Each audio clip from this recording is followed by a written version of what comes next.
오늘 본문은 그 위대한 선교자 윌리엄 캐리가 자기의 장례식 때 이 본문으로 설교해 달라고 한 본문이기도 합니다. 많은 부연 설명이 있겠지만 본론을 바라보겠습니다.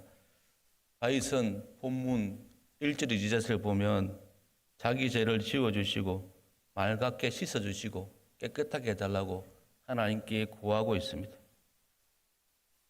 그리고 제가 항상 자기 앞에 있다고 3절에 보면 고백합니다.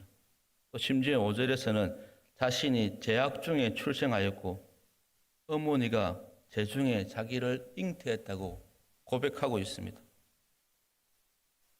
오늘 시편의 표제에 보는 것처럼 다윗이 비록 바세바를 불법으로 취하고 이 죄를 감추기 위해서 남편 우리아를 죽음에 던져 넣는 추악한 그런 범죄의 모습을 범했다고 하지만 오늘 고백을 보면 단지 바세바를 취하고 우리아를 전쟁에 보내서 죽게 만든 그 사실만, 그것만 이야기하는 것 같지 않습니다.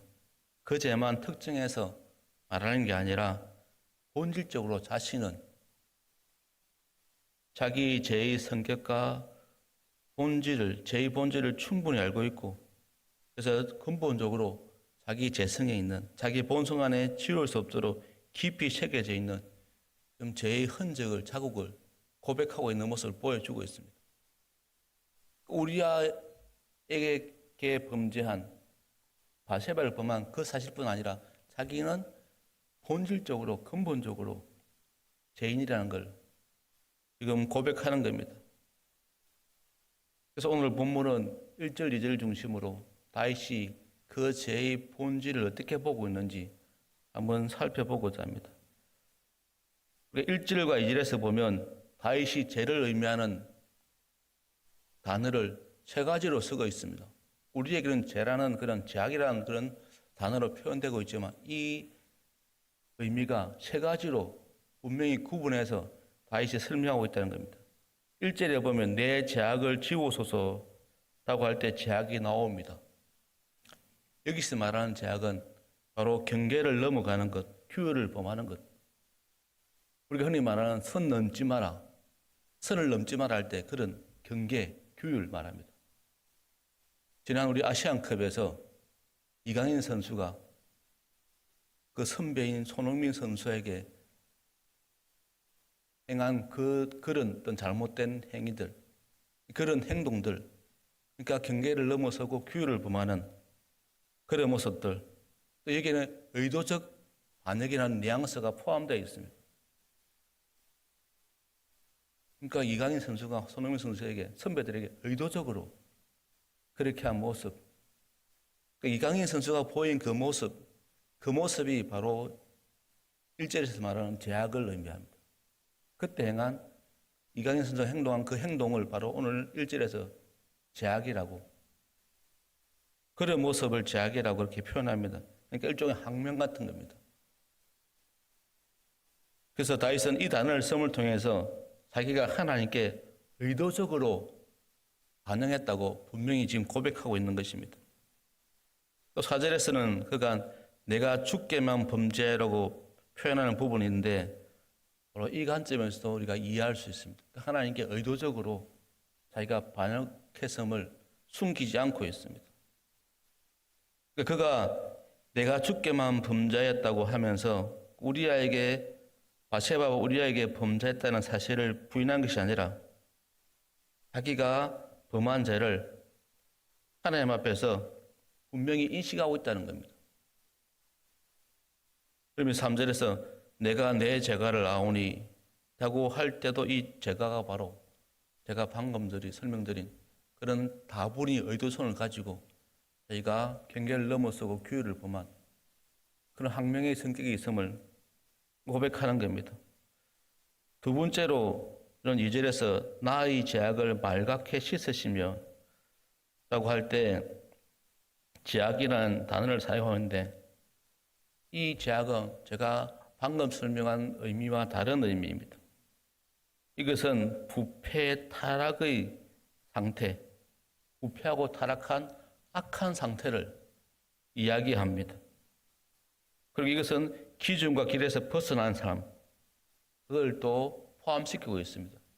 자기가 타락하고 부패했고, 그래서 기준에서 하나님이 원하시는 그 길에서 벗어난 삶을 살았다. 우리가 그렇게 할 때 쓰는 단어가 바로 지금 2절에서 말하는 나의 죄악을 말갛게 씻어달라고 할 때 바로 그 의미가 그 의미입니다.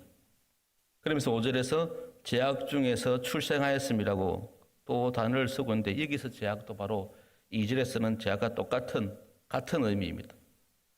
그리고 세 번째로 이제 2절 하반절에서 나의 죄를 깨끗이 제하소서 할 때 죄입니다. 이 죄는 우리가 흔히 알고 있는 하마르티아, 그러니까 관역에서 벗어나는 것, 빗나가는 것, 미치지 못하는 것, 그걸 표현할 때 우리가 쓰는 죄악, 그 계명을 지금 2절에서 쓰고 있습니다. 이 의미는 또 바울이 로마서 3장 23절에서 분명히 고백합니다. 모든 사람이 죄를 범하였음에 하나님의 영광에 이르지 못하더니 할 때 모든 사람이 죄를 범할 때 그 죄가 바로 지금 2절에서 쓰는 나의 죄를 깨끗게 하소서 할 때 그 같은 의미입니다. 그러니까 관역을 벗어났다. 관역에 미치지 못했다. 하는 의미가 쓰이고 있습니다. 또 3절에서 내 죄가 항상 내 앞에 있다고 할 때도 바로 이런 의미입니다. 다윗은 자기가 다분히 의도를 가지고 경계를 넘고 또 규율을 범한 하나님께 항명하는 듯한 그런 마음이 있었음을 숨기지 않고 있습니다. 그러면서 자기는 또 자기가 본질적으로 부패하고 타락한, 그래서 자기가 부패하고 타락해서 또 하나님이 원하시는 그 길에서 벗어나는 삶을 살고 있다는 것을 또 고백하면서, 그러면서 자기가 하나님의 영광에 미치지 못하는 거기에서 빗나가는 삶을 살고 있는 살았음을 이렇게 짧은 구절에서 그 의미를 다 포함해서 지금 고백하고 있습니다. 그러니까 회개는 바로 자신의 죄악을 인정하는 데서 출발합니다. 다윗이 분명히 자기 죄악을 분명히 인식하고 있었다는 겁니다. 오늘 많은 사람들이 예수님을 믿는다고 고백하지만 왜 구원과 제3의 감격이 날이 갈수록 희미해집니까? 왜 제3의 감격을 누리지 못하는 것입니까? 바로 회개가 없기 때문입니다. 회개가 없는 것은 스스로가 자신의 죄의 본질을 거의 알지 못하고 직면하고 있지 않기 때문입니다. 그러다 보니까 날마다 내 죄를 직면하지 못하고 그 죄를 인정하지 못하니까 어쩌면 자기와 자기 눈앞에 있는 그 죄를 자기가 눈 감기 위해서 믿음을 말하는 그런 모순적인 태도를 보이니까 우리에게 이 제3의 감격의 은혜가 날마다 희미해지는 것입니다. 다시 다윗은 물은 나는 내 죄가를 아오니 내 죄가 항상 내 앞에 있나이다 라고 말하고 있습니다. 이런 죄에 대한 인식을 가지고 있으면 우리는 당연하게 은혜와 긍휼의 하나님께 나가지 않을 수 없습니다. 제가 다시 서두에 말한 주께만 범죄했다 라고 다윗이 4절에서 고백하는데 이것은 우리의 바세바와 우리에게 범한 죄를 인정하지 않는다는 말이 아닙니다. 주께만 하니까 바세바와 우리에게 범한 그 죄는 그냥 눈 감아 달라는 그런 의미로 말하는 것이 아니라 즉 하나님께 대한 반역이라는 죄의 무거움을 하나님 앞에서 인식하는 그런 고백이라는 겁니다. 그 죄를 그냥 무시하는 것이 아니라 외면하는 것이 아니라 그 정도로 자기가 하나님 앞에 반응하였고 그 죄가 얼마나 무거운지를 인식하고 있음을 내가 주께만 범죄했다는 표현으로 지금 고백하고 있는 겁니다. 우리는 죄를 거꾸로 인식할 때가 많습니다.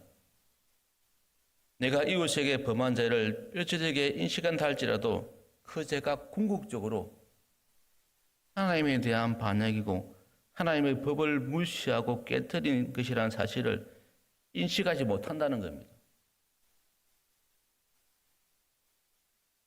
다윗은 이웃에게 범한 죄를 인식하는 데서 나아가 하나님께 범한 죄악의 크기와 무게를 느끼고 지금 있는 것입니다. 그러니까 사람에게만 아니라 하나님께 죄를 범했다는 그 사실을 인지하고 그것이 얼마나 자기를 짓누르고 있음을 숨김없이 드러내고 있습니다. 자익 정도면 이걸 감출만도 합니다. 자기의 영광을 위해서 이런 부분들은 감추고 덮어둘 만한데 오히려 더 드러내놓고 자기를 솔직하게 지금 보여주고 있습니다. 여기서 그치지 않습니다. 5절에 보면 내가 죄악 중에서 출생하였으며 어머니가 죄 중에서 나를 잉태하였나이다 라고 고백하고 있습니다. 이것은 한편으로는 죄인의 도덕적 무능을 고백하는 말입니다. 나는 나의 어머니의 모태로부터 죄악의 상태를 벗어난 적이 없습니다 라는 고백입니다. 나기 전부터 자기가 도덕적으로 무능했다는 것을 고백합니다. 하지만 이것은 자기 죄를 정당화시키려는 변명의 의도로 이렇게 말하는 것 아닙니다. 자기는 태어날 때부터 어머니 뱃속에서 죄인이었으니까 당연하게 죄 짓는 것은 당연하다 라는 그런 식으로 설명하기 위해서 한 것이 아니라 자기 죄를 변명하기 위해서 한 것이 아니라 바로 자기가 얼마나 무능한지를 고백하는 의미로 지금 사용하겠다는 겁니다. 6절에 보면 보소서 주께서는 중심이 진실함을 원하시오니 내게 지혜를 엄밀히 가르치시리이다. 이 말은 6절의 말씀은 결국 하나님께서 주신 지혜에 부응하지 못했고 그리고 반역했다는 것입니다.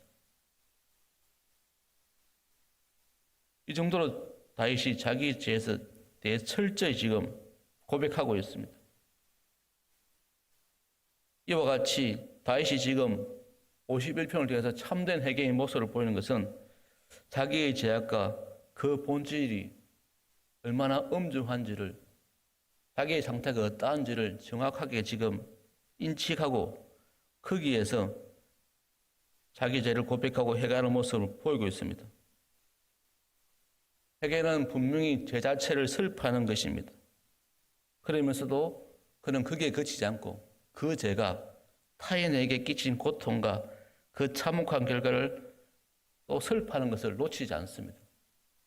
단순하게 하나님께만 범죄했다는 것이 아니라 또 자기가 얼마나 본질적으로 무능하고 또 하나님께 의도적으로 반응했고 그래서 하나님이 원하시는 그 목표에서 벗어나는 삶을 살고 있지만 또한 그것이 또한 타인에게 얼마나 고통을 주었는지도 자기가 고백하면서 하나님께 지금 철저히 회개하는 모습을 보입니다.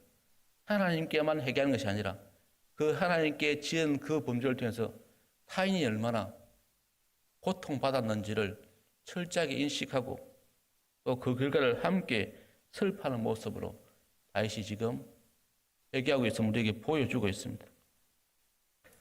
4절 하반절에 보면 주께서 말씀하실 때 의로우시다 하고 주께서 심판하실 때 순전하시다 하리이다. 하나님의 심판은 의롭고 공정하고 순전하다는 겁니다.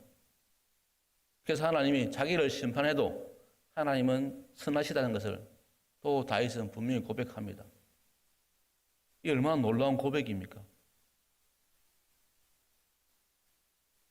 말씀을 정리하겠습니다. 오늘날 점점 우리에게서 희미해지는 것이 바로 회개입니다. 주님은 분명히 말씀했습니다. 마가복음 1장 15절에서 회개하고 복음을 믿으라. 우리는 복음을 믿는 것이 해결을 하지 않기 위해서 믿는 것처럼 지금 흘러가고 있습니다. 내가 복음을 믿는 것은 이미 주님이 십자가에서 해결하신 그 죄, 해결되었으니까 이제 내가 해결은 조금 등한시하고 또 나의 그 추악한 부분, 나의 부끄러운 부분은 이 복음으로 감추기 위해서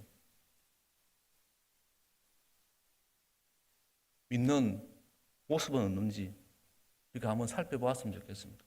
주님은 분명히 말씀했습니다. 회개하고 복음을 믿으라. 회개는 사라지고 오직 믿음만을 말하는 시대가 되었습니다.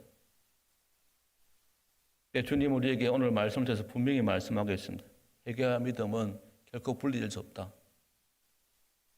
이렇게 분명히 말씀하고 있습니다. 그리고 로이드 존스가 말한 것처럼 예수 그리스도의 복음에서 찾을 수 있는 위대한 구원을 체험하기 위해서는 해야 할 일이 있다. 그게 바로 회개다. 라고 이야기했습니다. 우리가 지금 사순절을 보내고 있습니다. 정말 주님의 그 십자가의 은혜를 깊이 경험하려면 우리가 철저히 회개해야 되겠습니다. 오늘 다윗이 보인 것처럼 내 앞에 직면해 있는 그 죄의 문제를 다윗은 조금도 외면하지 않고 그걸 철저하게 우리에게 회개하고 고백하는 모습 보인 것처럼 우리도 주님 앞에서 십자가에서 철저히 회개하고 복음을 믿는 그 기본의 모습을 다시 회복했으면 좋겠습니다. 같이 기도하시겠습니다. 다윗처럼 회개하고 복음을 믿는 그 신앙의 모습을 회복할 수 있게 해달라고. 우리가 믿음을 통해서 우리의 죄를 감추려 하는 그런 어리석은 모습을 보이지 않도록 같이 이 시간 고백하겠습니다. 우리가 십자가의 그 은혜를 생각하면 그 은혜가 우리에게 날마다 새로워지려면 우리가 철저히 회개해야 됩니다. 우리가 이 시간 하나님께 누구에게도 말할 수 없는 나의 연약한 부분을 솔직하게 고백하는 그런 시간을 가지겠습니다.